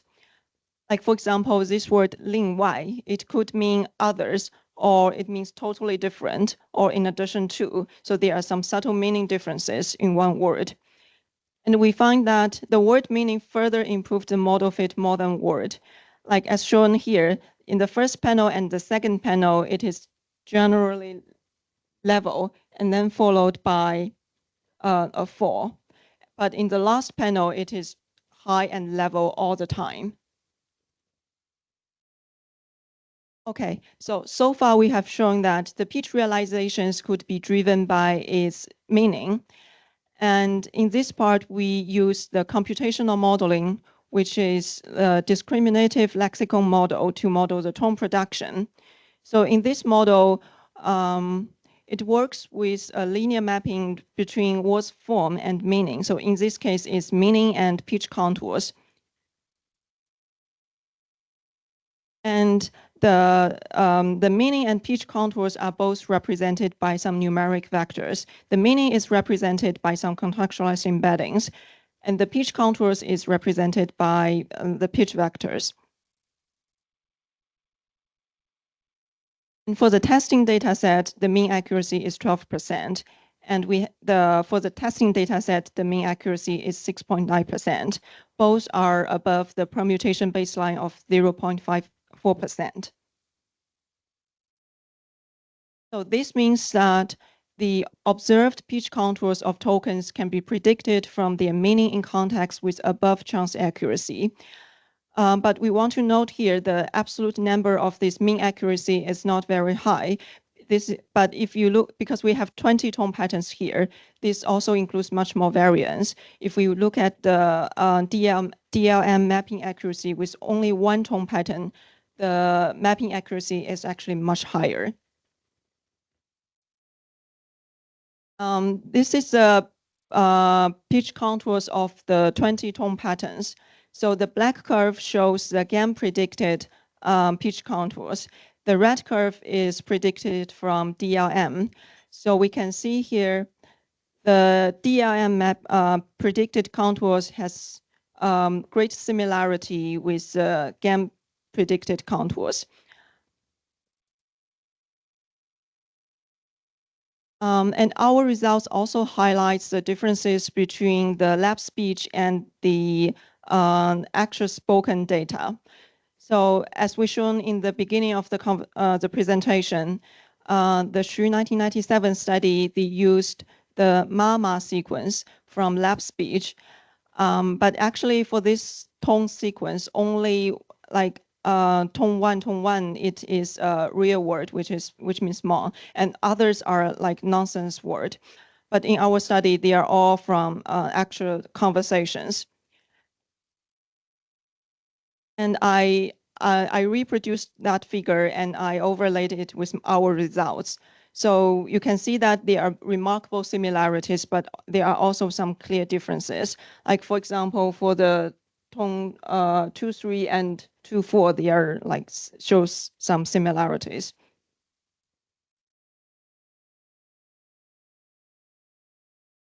Okay, and to conclude, the conclusion is that the form and meaning co-determine the realization of pitch contours. From the first GAN analysis, we find that the effect of word in modeling pitch contours is greater than that of the tone pattern. And from the computational modeling, we see that DLM can predict the realization of pitch contours from its token-specific context-sensitive meaning with above chance accuracy. And in this study, we also extend the word-specific tonal realization originally observed for only one specific tone pattern to all the 20 tone patterns in Taiwan Mandarin. And lastly, so the relation between form and meaning, in our study, it is pitch and meaning is not completely arbitrary. Like if this relation is arbitrary, that would imply the learning the words and their meaning is extremely difficult, and that wouldn't allow for any generalization.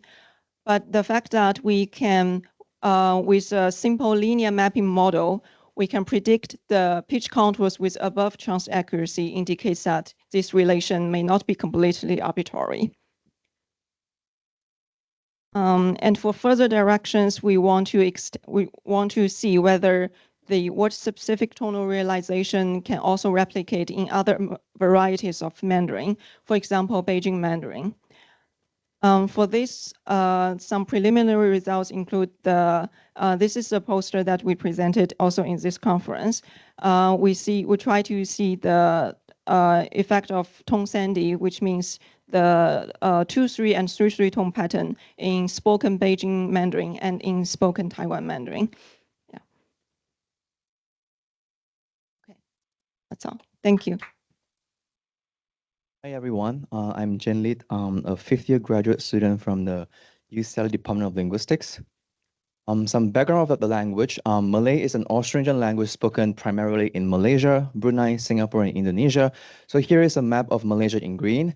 The variety of Malay that will be the focus of the study is the Peninsular Malay, which is the west coast of Malaysia, indicated on the left of the map.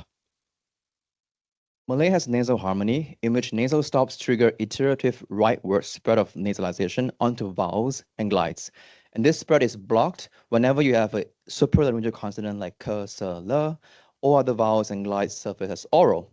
So in other words, there are no phonemic nasal vowels or nasal glides in the language. Everything is derived by allophonic distribution. So here are some examples. So if you look at the word to eat, makan, the first R is nasal because there is a preceding nasal consonant. The second R is oral because the K blocks nasal harmonies from spreading across it. If you look at the word bangun, the O is nasal, that's expected because there is a preceding trigger, angma, but the first R is oral because nasal harmony only spreads rightward and not leftward.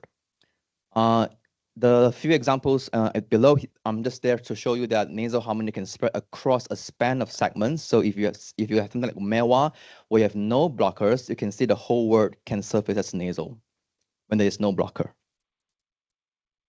Malay also has reduplication, and how does reduplication interact with nasal harmony? So for a root like wangi, where you have a nasal trigger in the second syllable, and the first syllable is a potential target of nasal harmony. So W is a glide, I is a vowel.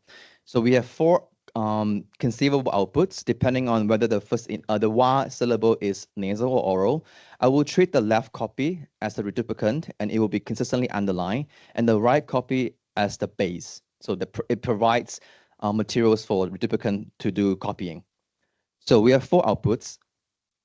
All outputs have the E consistently nasalized, so there is variation only in the first syllable. So for the first output A, wa, ni, that's the output where you have the initial span of wa both surface as oral. That's the under application output. Why under application? If you look at the second wa, there is a preceding trigger E, a nasal segment, but the wa still surface as oral. So nasal harmony under applies in this context because there is no nasal harmony across the juncture, even though there is a trigger. So nasal harmony under applies. B is an output of normal application where the base initial segment is nasal because it is preceded by a nasal trigger. So that's basically normal application. It obeys Malay allophonic distribution fully. Output C is like output B, except that now the reduplicant initial span is also nasal. And this is unexpected because the first syllable surfaces nasal despite not having any local trigger on its left. So this is the over application output because nasal harmony over applies in this context. Output D is a combination of over and under application. Basically, it's like you only find nasalization at the wrong place. You have nasal trigger, but you don't nasalize, and you nasalize when you do have nasal trigger. That's the pathological output of nasal harmony. So what is the real output? According to Owen, it's the over application output for C. So here I'm showing some examples cited in Owen. Roots in isolation are given in the penultimate column. You can see all words are like wangi. You can see the first syllable is consistently oral. When you do reduplication, now the first syllable they surface as nasalized. So there's over application of nasal harmony when you have reduplication. Okay. And we think this is significant because derivational theories of reduplication cannot derive this pattern. McCarthy and Prince show that no ordering of nasalization and copying can derive the over application pattern. So if you look at the derivation on the left, where you have nasal harmony first, followed by copying. So something like you have wangi. First, you apply nasal harmony. you will get something like this, wa, ni, and you do copying, what you ended up with is under application of nasal harmony, where you have no spread across juncture. You just copy this 2 times and you'll get this. If you reverse the order, you do copying first, you'll get first wangi, and then you do nasalization. What you ended up with is wangi. That's normal application. So no ordering between nasalization and copying can derive the over application output if you have this serial theories of duplication. So we conducted an experiment to test whether over application is true or not in Malay. We recruited 30 native speakers of Malay from Peninsular Malaysia. Slightly more than 2/3 of participants spoke English as a second language. In terms of stimuli, we have disyllabic words featuring a nasal consonant in the second syllable, like Wang Yi, and the first syllables are always targets of nasal harmony, like wa, ha, or ah. And the medial consonant can be a nasal trigger itself, like Wang Yi, or a glide, a target, like wa yang, like year, or a blocker, like de, re, or b, blockers of nasal harmony. And all these words are embedded in a carrier sentence, sila tulis blank, satu kali lagi, where it doesn't have any nasal segment to prevent any extraneous nasalization due to context. Participants produce each target word once in the unreduplicated form and then 3 times in the reduplicated forms. All trials were presented visually in randomized order using PowerPoint slides. Data collection was conducted in the quiet room using a head-mounted microphone. So I ended up with 1,620 tokens for further analysis. I annotated everything in prod. So this is just an example of an annotation output. So we have Aram, isolation form. So only the first R is annotated, AU. U stands for unreduplicated. The same word Aram, that's the reduplicated context. The first R here is the R of the reduplicant, AR. And the third R is the R from the base, AB. So we have 3 vowel contexts, unreduplicated, reduplicant, and the base. A1 minus P0 values were extracted at the midpoint of the vowels that were annotated using a proscript. A1 minus P0 value is an acoustic measure of nasality. If you have any question about this measure, please feel free to ask me in the Q&A. Tokens flagged as errors were excluded from further analysis, and that amounts to 5% of exclusion rate. In order to compare across speakers, we did some normalization as follows. So recall that we have forms in isolation forms, right? Those are the oral baseline. We basically calculated the mean A1 minus P0 values and also standard deviation in the isolated context. So AU, sigma U, that's the isolation context. And then for the same vowels in the reduplicant and the base, like AR and AB, we first find a difference between AR with AU, with the oral baseline, and then we divided this by the standard deviation. That's like the z-score method. And we did the same thing with AB, so AB minus AU, and then divided by the standard deviation. So this basically reflects how oral or nasal the vowels are in the reduplicate context relative to the baseline in the isolation form, which is supposed to be oral. So results. So here I'm showing you the y-axis nasality of reduplicant, and then on the x-axis nasality of the base. So the more right or the more up you go, the more nasal the vowels are. So what do we find? First, we find robust adaptation of an over-application where both the reduplicant and the base vowels surface as nasal.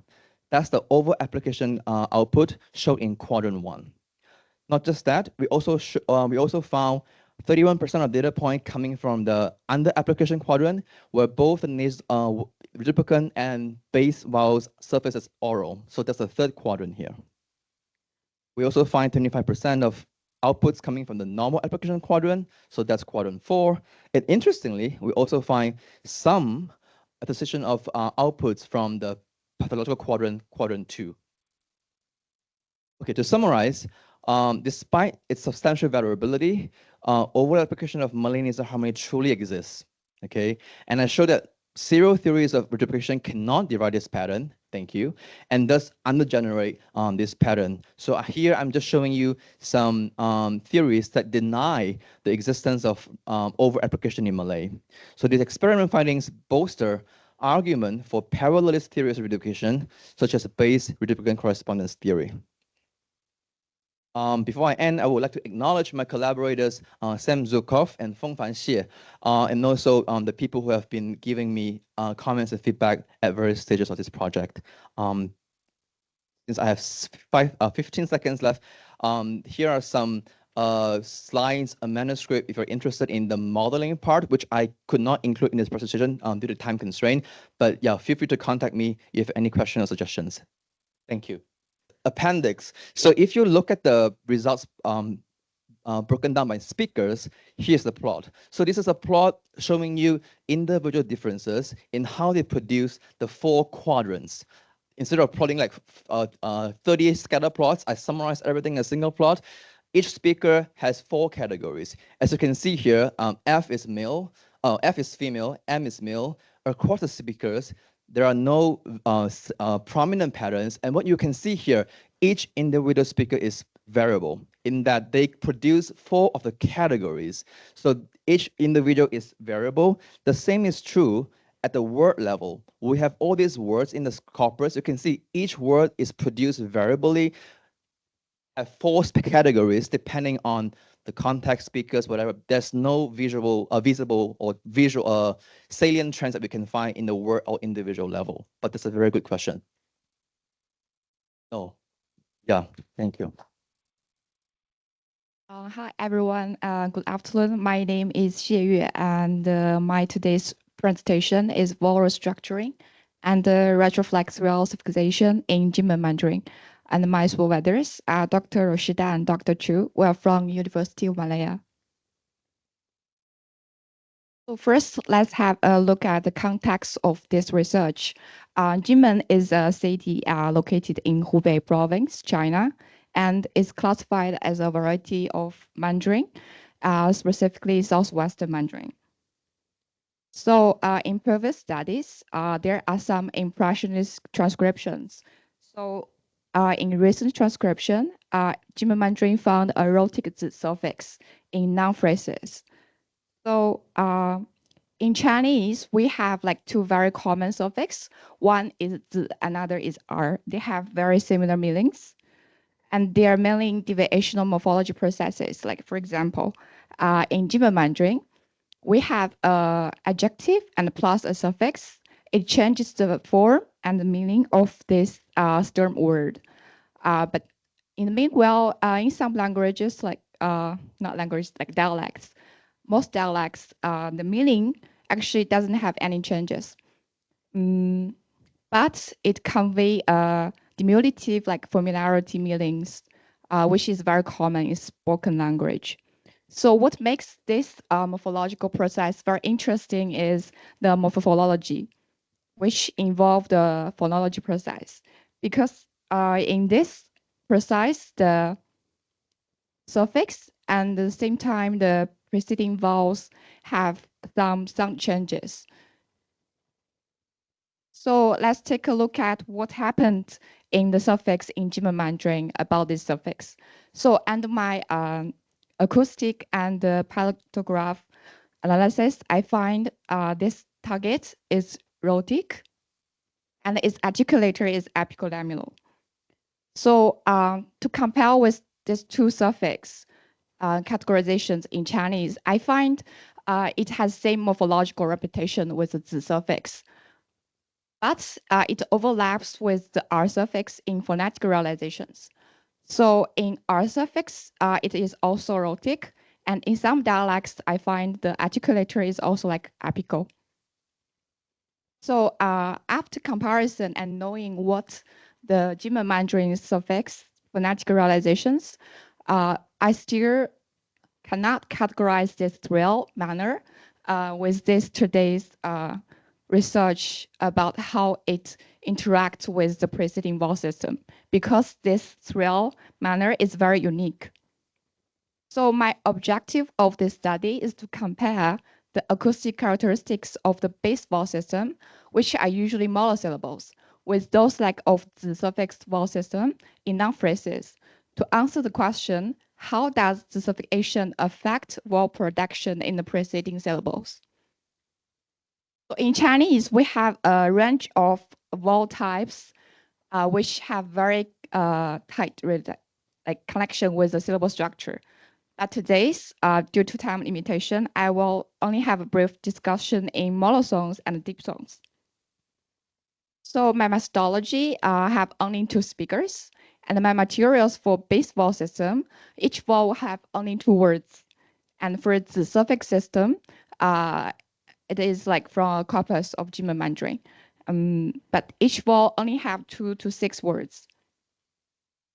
So I need to clarify about my measurements, like how I extract the formants. For monosongs at the middle point and at the final 30% of the word duration. For diphthongs, like at 3 equal distant points per segment, to draw the trajectories in F1, F2 plot. So for F3, I will use the needle mix model mainly. So this is the result of my monosongs. This plot is 2 systems comparison. The dashed line is the base system. The solid line is the suffix system. So you can see there is a very systematic centralization in the vowels because the vowel space is narrowed. And by fronting vowels losing their front feature and backing vowels like losing their back feature, no vowels is not that low anymore. But it also can show from these plots, they have very big deviations in each monosongs, which can explain from these 3 spectrograms. For like E or U have resimplification patterns at the end. So to understand how far this resimplification affects the monosongs, I draw these 2 plots. On the right hand is the formants from the middle points, and left is from the final 30%. So you also can see they have very consistent patterns. By high vowels like E and U, they centralize to the schwa, and the back vowels, they merge with the schwa also. And the back vowels also lap together. For the low vowel and schwa, they overlap with the rhotic R in some contexts. So in the F3 patterns, like all of them have lowering F3, which shows they probably added the rhotic feature, except the rounded vowels, which already have quite low F3, so they didn't show much significant effects. So this indicates systematic rotalization. So to summarize, in monosongs in vowel restructuring, for high and front and back vowels, they probably added a rhotic schwa at the end to reach or co-articulate with the suffix. For middle and low vowels, they only add the rhotic feature. Moving to diphthongs, there are 4 diphthongs. Above plot is in the base system from 2 speakers, and the lower is from the suffix system. So only the L sound shows a consistent trajectory, but with the rest of the diphthongs, for example, here is the second segment, specifically E and U. They shift towards the first segment. Specifically, the O sound, they overlap together in the belowing here, is like here. It overlaps. And the movements direct towards the central, which is the suffix. So, and the peripheral features lost, which indicate monosonation here, which means the diphthong becomes a monosong in these 3 diphthongs. So here is about the pattern in the first segment. All of them, you can show the green color is the base system, the purple is the suffix system. They all have in lower F1, which means they are articulating, moving downwards. For the specific each segment, the front vowels like moving to the front and the low vowels moving to the back. The schwa, they don't show much clear front or back shifts. So the pattern here in the first segment is that they all having lower feature with varied direction shifts in F2. For the F3, they also have very consistent patterns. The second segment having the significant effects in F3 lowering, except the back and low diphthong. So this is the pattern in the diphthongs. So first 3, they show the monosonization, and also added a rhotic feature. For the low back vowels, they didn't have the monoscalization pattern. So the discussion how to interpret the findings of the study, if we notice here is the base vowel system. The high back vowels resemblified with the final rhotic schwa, and the vowels which only differ in F1. So here, they only have added a rhotic feature. So for diphthongs, they have very sequential effects. So closer to the R, stronger the effects, and the second segment shift the quality between the first segment and the rhotic suffix. So the first segment, they have all added a lower feature with the F2 varied shifts. So overall, like the suffixation drives extensive vowel structuring to preserve the features of the suffix. So to compare with other studies which have very similar suffixation effects on the vowel system, like rotalizations in many dialects, and the reciprocation also. So monoscalization also in R suffix. All of them have implication is like the way German Mandarin influence the phonetic and phonological effects on the vowel system indicate they are more resembling the pattern in R suffix. So my conclusion is like this can bridge the Z and R suffix and enrich the rhotic sound family in Chinese suffixation and reveal diverse phonological processes between the rhotic suffix and the vowel system. So also expand theoretical understanding of prosody and morphology constraints in syllable structure to preserve the features of the suffix. My limitation is like I only have 2 speakers. So the lexical diversity also doesn't cover the effects from the consonants and the tones. Okay, so that's all. If you have any questions, please feel free to email me. Okay. Huijing, and I come from Southeast University. And today I would gladly to introduce my recent research, Temporal Dynamics of Acoustic Emotion Encoding, a mixed effects modeling analysis of valence, arousal, and dominance. Before I begin, I should mention that I am a little bit allergic to the cold air, so I might cough occasionally. Thank you for your understanding. Sorry.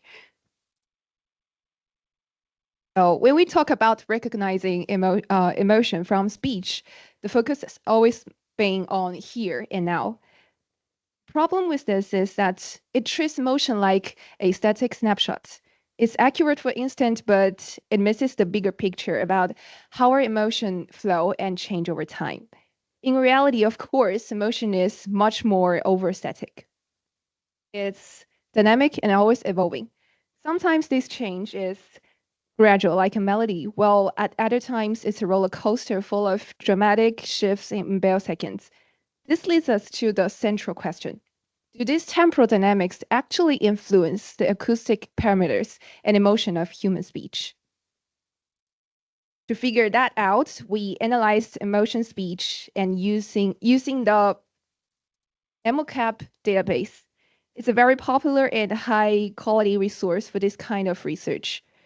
A really important detail about this corpus is that the audio of this corpus is captured from actual dialogues to actors performing a scene together, which makes it more natural. And also, we took this continuous conversation and used the sentence level segments for our analysis. So for each of these sentences, we needed a consistent way to measure the emotion being expressed. For that, we used the corpus VAD, emotional model, as our standard. So what is VAD emotional model? So as you can see in the space like this, an emotion can be mapped onto a set of coordinates represented as 3 dimensions of valence, arousal, and dominance. This is the key to our whole approach. It allows us to quantify complex feelings, making them possible to be compared, be calculated, and included in our statistic approach. So next, let's walk through our analytical framework. First off, we started with a pretty big data set of over 5,255 sentences. We did a quick cleaning pass and we removed some meaningless sentences where the average fundamental frequency was 0. This left us with our final clean corpus of 5,221 sentences for the main analysis. And next, we extracted our 26 acoustic features and wanted to see how they related to one another. We went with the GMAPS framework. This breaks down all the acoustic information into 5 main categories. These are duration, fundamental frequency, intensity, and 2 types of voice quality, spectral balance, and variability. Okay, this is the maps. So next, as you can see here from this heat map, we found that among the 26 parameters, many of them were highly correlated. All these bright spots show strong relationships. So this tells us many of the variables were basically telling the same thing. So in statistics, this is a problem called multicollinearity, and it can make a model messy and hard to interpret. To solve this and simplify things, we use a technique called principal component analysis, and also you can say PCA. The goal of PCA is simple, to take a large set of correlated variables and combine them into a smaller set of new uncorrelated components. Before running the PCA, we did 2 prep steps.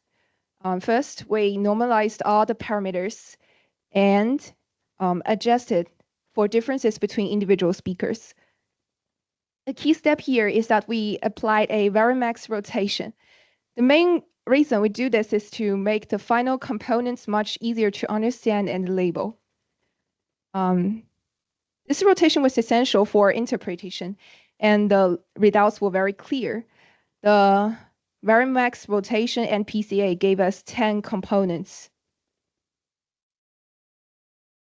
together, and they explained over 80% of the total variance.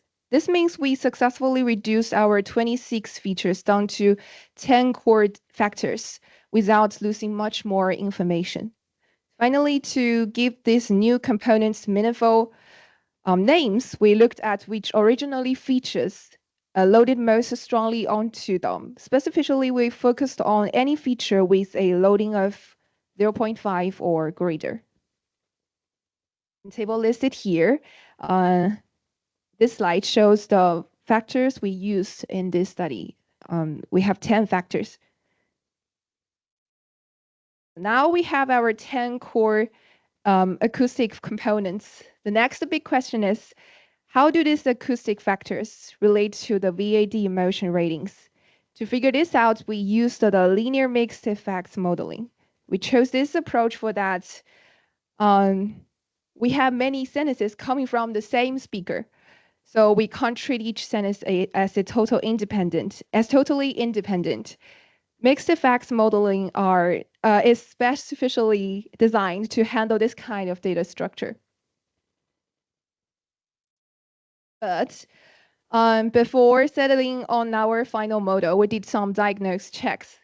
We want to make sure that the classic snapshot relationship between speech and emotion could be found in our own dataset, like in EMOCAP.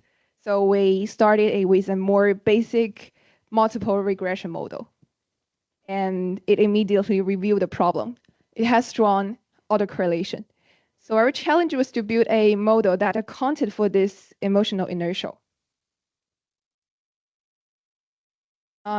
This table summarizes our process to fix a problem. First, we tried adding control variables like session, the script, or the speaker's ID. As you can see, these 4 steps has had almost no effects on the Durbin-Watson values. This problem remained. The real breakthrough came with the final step. We added a lagged VAD variable to the model, and all this means that we used the emotional rating of the preceding sentence to help predict the emotion of current sentence. This one addition successfully reduced the autocorrelation to an acceptable level. The final Durbin boson values were 1.78 for arousal, 2. Sorry. Was 2.166 for valence, and also for arousal and dominance, very close to the ideal value of 2, which tells us the problem is solved. The strong autocorrelation we found in the VAD dimension is significant. It provides direct empirical evidence for the concept of emotional inertia. So for all the results you're about to see, we use this final model, including the lagged emotion predictor. We also included a random slope for speaker ID and lagged VAD. This allows us to control for individual differences in emotional inertia, ensuring it doesn't disturb our results. So next, let's take a quick look about the results. First is about the main effects. As you can see here, we found 3 acoustic factors that were significant predictors. And then the picture of arousal is much richer. We found 7 significant acoustic factors. Very significant. Finally, dominance was our most complex dimension with 8 significant acoustic predictors. And similar to arousal, the trend was mostly positive. So we've established that there are clear direct links between these acoustic factors and emotion. But the really exciting question for us is, does that emotional inertia we talked about, the lagged VAD ratings, actually change these relationships? So this is the interaction effect. It shows that the lagged VAD has an interaction effect between acoustic features and the human feelings. And also we see similar patterns in arousal and dominance. So when we put all the results together, both the main effect and this interaction effects, a really fascinating result emerges. We can basically group our acoustic factors into 4 categories, which is the main finding of our study.